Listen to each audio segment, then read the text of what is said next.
San Francisco's finest malls have now been reduced to this.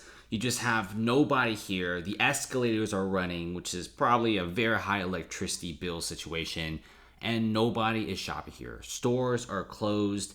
The areas where the food courts are closed. Restaurants are gone. And look at Westfield Mall, Michael Kors. You just have people getting high, smoking fentanyl right outside the MK store. And if you also look around, a lot of these places became more and more empty. San Francisco is really not a place to be, right?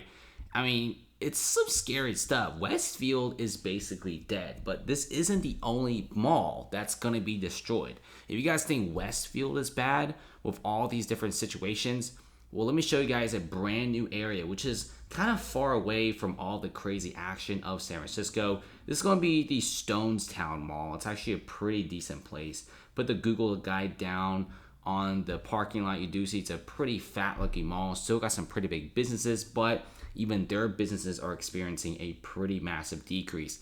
Now, the location is pretty fantastic since they're right next to the San Francisco State University, but I think it's probably not enough. We're actually seeing a lot of students kind of avoiding the San Francisco area because of how dangerous it is, right? We're actually seeing a lot of people just not so happy with the living situations. Now, this place used to have a lot of tech workers living here, and a lot of times they like to live here for cheaper rent, and they commute to downtown San Francisco to work for tech. But now a lot of people are just leaving this area because this area is also getting more and more crack by the day. So if you check out what's going on with a lot of these malls, they are now owing massive amounts of money. Not only because a $950 or less will be a misdemeanor, but you also have the highest theft of any city in America.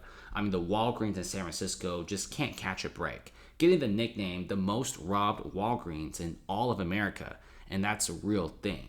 And look at this, Stonestown Mall is now falling on the watch list for $180 million in maturing loans. And the thing about a lot of these San Francisco malls is nobody really wants these malls, right? These malls, frankly, just kind of suck. They don't really get that much tenants. Property taxes are super high. And the amount of people leaving San Francisco is in massive droves. Even in places which are really far away from the downtown action of crazy San Francisco, even these areas are experiencing less foot traffic and less people living here. And I'm sure the mall's own property prices is probably dropping like a rock. We're also seeing Nordstrom exiting from San Francisco, which basically calls downtown malls in San Francisco's future into question. With potential malls around San Francisco pretty much closing down, it's a pretty bad time. Now, not all malls in the Bay Area are bad. Some of the malls around the Palo Alto area are actually busting. They're doing pretty good. But let's be real though, San Francisco's malls, no matter where you are, if you're looking in San Francisco, you're eventually going to be shut down. Because right now, a lot of thieves are just running wild in San Francisco, robbing and looting everything with little to no consequences at this point. I'm sure the law enforcement wants to do something, but they can't because of what the city's laws are. It's absolutely crazy. Have you ever been to a city where they said $950 is a misdemeanor? If you did that in Singapore, it's 5 years in jail. It's crazy to see San Francisco just allow lawlessness roam free in the streets. And this is kind of what they get, right? And this is why so many businesses are leaving San Francisco.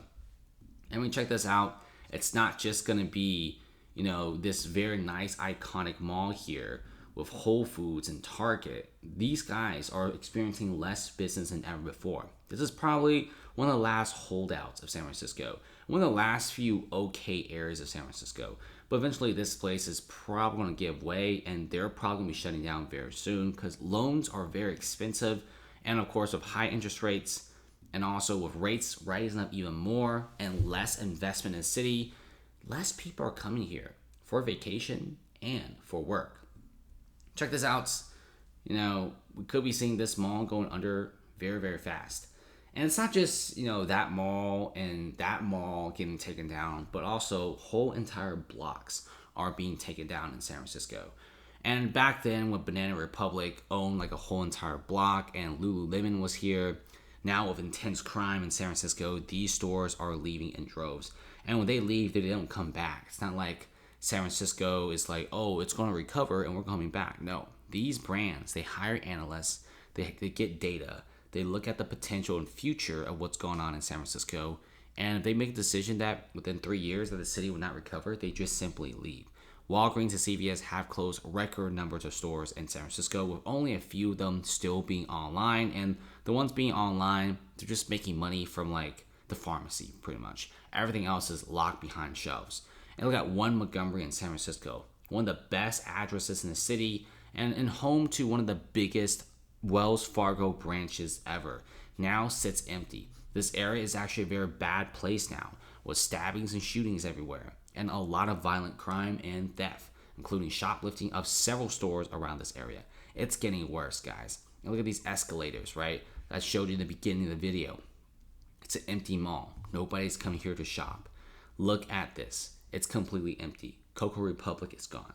Union Square is getting more empty than ever before. CVS, some of the biggest ones in the whole country, are shutting down in droves because of intensive shoplifting. Small mom and pop stores do not make it to this video, but I guarantee you small mom and pop stores are closing down at an even faster rate. There's barely any tourism. People don't feel safe on the streets. And is the city really changing things up despite all these store closures? Well, short answer is no.